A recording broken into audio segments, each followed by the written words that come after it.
एक समय था जब कांग्रेस पार्टी भारत की राजनीति का दूसरा नाम थी। आजादी के बाद कांग्रेस हर इलेक्शन जीतती थी। 1952 में 364 सीट के साथ कांग्रेस पहला इलेक्शन जीती और आने वाले सारे इलेक्शन जीतती रही। 1957, 1962, 1967, 1971, 1980, 1984, 1991, 2004 एंड 2009 ये सारे इलेक्शन कांग्रेस ने जीते और 50 साल से भी ज्यादा इंडिया के ऊपर रूल किया। और आज वही कांग्रेस पार्टी अपने वजूद के लिए संघर्ष कर रही है। सवाल है आखिर ऐसा क्यों? 1885 में बनी इंडियन नेशनल कांग्रेस एक डिबेटिंग सोसाइटी थी जो ब्रिटिश से रिक्वेस्ट करने वाली पार्टी थी, लेकिन बाल गंगाधर तिलक और महात्मा गांधी के आने के बाद कांग्रेस बन गई एक जन आंदोलन। स्वतंत्रता संग्राम का हर बड़ा movement, non cooperation, civil disobedience, quit India movement सब कांग्रेस के बैनर तले हुआ। आजादी के बाद कांग्रेस गवर्नमेंट ने देश के डेवलपमेंट के लिए बहुत से पॉजिटिव वर्क्स किए। Planning commission, IIT, Bhakra Nangal dam, constitution, Panchsheel doctrine. उस टाइम पर देश का डेवलपमेंट और कांग्रेस एक ही सिक्के के दो पहलू थे। लेकिन 1962 में चाइना से युद्ध में हारने के बाद पंडित नेहरू सदमे में पहुंच गए और उनकी तबीयत खराब रहने लगी। इस वजह से 27 मई 1964 को 74 साल की एज में उनकी डेथ हो गई। उनके बाद 1964 में लाल बहादुर शास्त्री प्राइम मिनिस्टर बने, लेकिन 1965 में ही पाकिस्तान के साथ भी युद्ध छिड़ गया, जिसमें इंडिया की जीत हुई और इंडिया लाहौर तक पहुंच गया। लेकिन UN के इंटरप्शन के बाद इंडिया को पाकिस्तान के साथ तजाकिस्तान में समझौता करना पड़ा और उस पीस एग्रीमेंट पर साइन करने के बाद तजाकिस्तान में ही लाल बहादुर शास्त्री की डेथ हो गई। ये दो सबसे बड़े झटके थे पूरे देश के लिए और कांग्रेस के लिए भी। इसके बाद 1967 के इलेक्शन में इंदिरा गांधी प्राइम मिनिस्टर बनती हैं, लेकिन उस टाइम के प्रेसिडेंट डॉक्टर जाकिर हुसैन की डेथ के बाद प्रेसिडेंट इलेक्शन हुए, जिसमें कांग्रेस के सीनियर मिनिस्टर्स के ग्रुप ने अपनी तरफ से नीलम संजीवा रेड्डी को एज ए कांग्रेस कैंडिडेट खड़ा किया, लेकिन उन्हें अपोज करते हुए खुद इंदिरा गांधी ने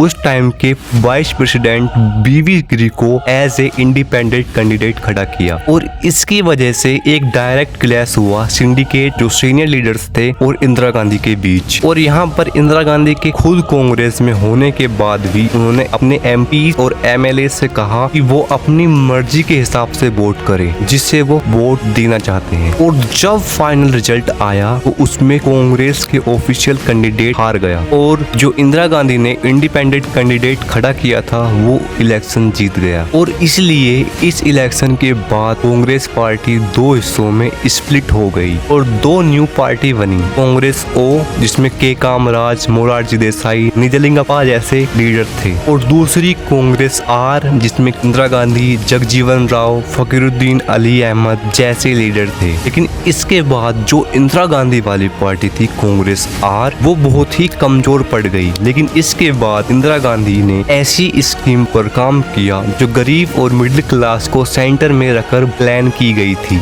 nationalisation of bank, abolition of privy purses, जिससे मिडिल क्लास के लोग खुश हो गए। 1971 के इलेक्शन में इंदिरा गांधी ने गरीबी हटाओ का नारा दिया। ये सिंपल स्लोगन था लेकिन मिडिल क्लास और गरीबों के दिल को छू गया और 1971 के इलेक्शन में इंदिरा गांधी की पार्टी कांग्रेस R जीत गई। उसी साल ईस्ट पाकिस्तान में सिविल वार छिड़ी, लाखों बांग्लादेशी रिफ्यूजीज भारत में आने लगे। इस प्रॉब्लम को सॉल्व करने के लिए इंदिरा गांधी ने मिलिट्री एक्शन लिया और उसका रिजल्ट ये हुआ कि दिसंबर 1971 में बांग्लादेश का जन्म हुआ। लेकिन जितनी तेजी से उनकी शान बनी उतनी तेजी से ही लोकतंत्र पर साया छा गया। 1975 में इलाहाबाद हाई कोर्ट ने इंदिरा गांधी के इलेक्शन को इलीगल डिक्लेयर किया क्योंकि उन्होंने इलेक्शन के टाइम सरकारी रिसोर्सेज का मिसयूज किया था। ये उनके पॉलिटिकल करियर के लिए एक बड़ा झटका था। लेकिन इंदिरा गांधी ने इस फैसले को स्वीकार करने की बजाय 25 जून 1975 को इमरजेंसी डिक्लेयर कर दी। प्रेस पर सेंसरशिप लगाई गई। Opposition leaders Atal Bihari Vajpayee, LK Advani, George Fernandes सबको गिरफ्तार करके जेल में डाल दिया। जितने भी अपोजिशन के लोग थे और जो भी सोशल एक्टिविस्ट जो गवर्नमेंट के खिलाफ आवाज उठा रहे थे उन्हें भी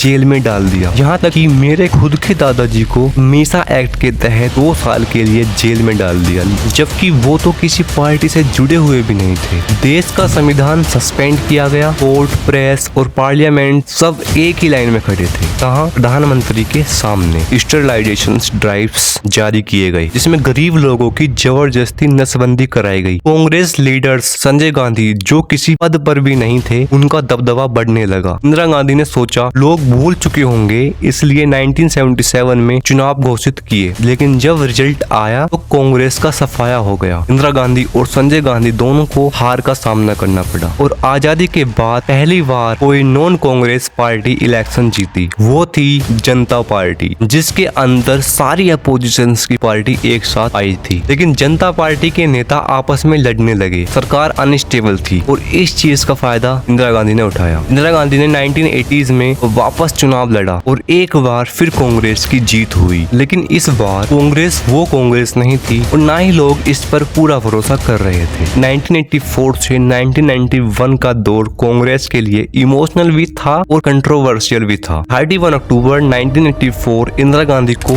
उनके ही सिख बॉडीगार्ड्स ने गोली मारकर हत्या कर दी। कुछ महीने पहले उन्होंने ब्लू स्टार ऑपरेशन चलाया, जिसमें आर्मी ने गोल्डन टेम्पल में घुसकर खालिस्तानी मिलिटेंट्स को मारा। इस ऑपरेशन से सिख समाज को गहरा दर्द हुआ और यहाँ उसी का बदला लिया गया था। इंदिरा गांधी के मरने के बाद दिल्ली में सिख विरोधी दंगों का सिलसिला चालू हो गया। कांग्रेस के कुछ नेताओं पर इल्जाम लगे कि उन्होंने भीड़ को भटकाया। कहा गया when a big tree falls the earth shakes, ये राजीव गांधी के शब्द थे, लेकिन इस जस्टिफिकेशन ने कांग्रेस के दामन पर एक कभी न मिटने वाला दाग छोड़ दिया। लेकिन राजनीति में दुख भी वोट में बदल जाता है। 1984 के चुनाव में राजीव गांधी ने कांग्रेस को रिकॉर्ड ब्रेकिंग 404 सीट दिलाई। ये सबसे बड़ी जीत थी। सिंपैथी वेव ने देश भर में कांग्रेस के लिए भावना जगा दी। राजीव गांधी ने नए दौर की शुरुआत की, टेक्नोलॉजी, कंप्यूटर और टेलीकॉम रिफॉर्म्स लाए। सैम पिटोल्डा जैसे टेक्नोक्रेट्स को सिस्टम में लाया। उनका विजन था एक मॉडर्न भारत, लेकिन जल्द ही उनका चेहरा स्कैंडल से घिर गया। 1987 में स्वीडिश रेडियो ने रिपोर्ट दिया कि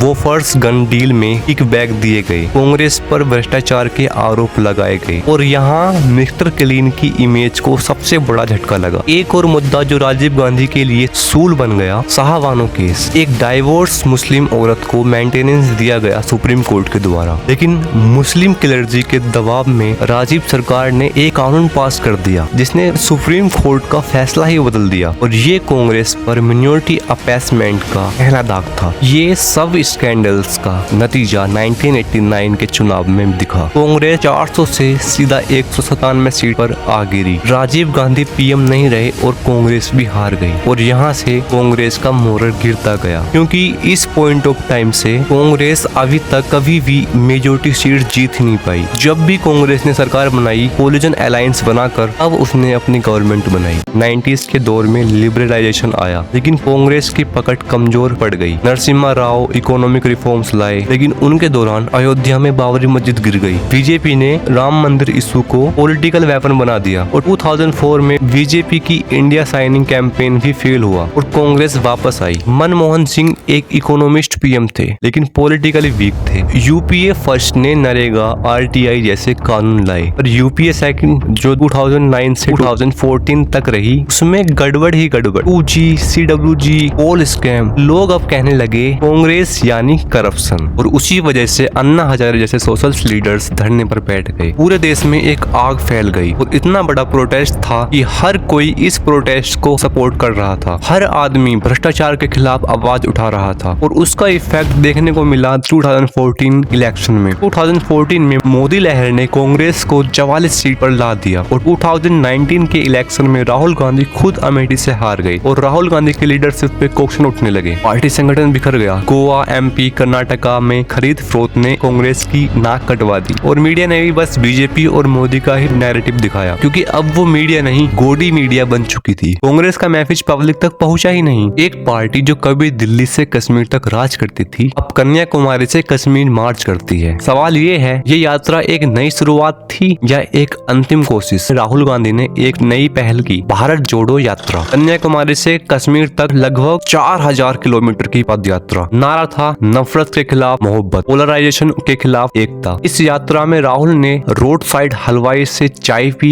गाँव के लोगों के साथ रुके, ट्राइबल्स एरिया में नाइट स्टे किया। कहीं जगह लोग इमोशनल हुए, लेकिन अपोजिशन का कहना था ये एक रीब्रांडिंग अटेम्प्ट है। एक तरह से कांग्रेस ने मास कनेक्ट का पुराना फॉर्मूला दोबारा ट्राई किया। लेकिन मेन स्ट्रीम मीडिया ने शायद उतनी कवरेज नहीं दी जितनी एक पीएम रैली को मिलनी चाहिए। लेकिन सोशल मीडिया पर लोगों ने जरूर कहा कि Rahul Gandhi is looking more real and grounded. Bharat जोड़ो यात्रा ने उनकी इमेज में एक सॉफ्टनेस, एक यूथ कनेक्ट लाया। लेकिन जब चुनाव आए तो भारत जोड़ो का इम्पैक्ट लिमिटेड था। कांग्रेस ने हिमाचल में जीत हासिल की, कर्नाटक में कमाल किया और गुजरात, त्रिपुरा जैसे राज्यों में अब भी हल्के पड़ गए। यात्रा ने एक मोरल बूस्ट दिया, लेकिन पॉलिटिकल गेन हर जगह नहीं मिल पाया। ये भी सच है कि राहुल गांधी ने पीएम बनना कभी प्रायोरिटी नहीं बताया। उस सिस्टम को बदलने की बात करते हैं, लेकिन उसी सिस्टम में फिट नहीं हो पाते। कहीं लोग कहते हैं ये देश एक नेता नहीं एक नैरेटिव ढूंढ रहा है। क्या राहुल गांधी वो नैरेटिव बन पाएंगे? भारत जोड़ो यात्रा ने कांग्रेस को जमीन से जोड़ने की कोशिश जरूर की, लेकिन पॉलिटिकल इकोसिस्टम बदल चुका है। नए वोटर्स को सिर्फ लीगेसी से नहीं, क्लियरिटी, यूनिटी और कंसिस्टेंसी से जीता जा सका है। अब सवाल ये है, क्या राहुल गांधी भारत जोड़ो के बाद कांग्रेस जोड़ो भी कर पाएंगे? 2014 में सिर्फ एक पार्टी नहीं हारी थी, एक पूरी सोच, एक राजनीतिक घमंड और एक इतिहास हारा था। बीजेपी ने सिर्फ चुनाव नहीं जीता, बल्कि कांग्रेस का घमंड तोड़ दिया। 10 साल की एंटी इनकम्बेंसी, करप्शन,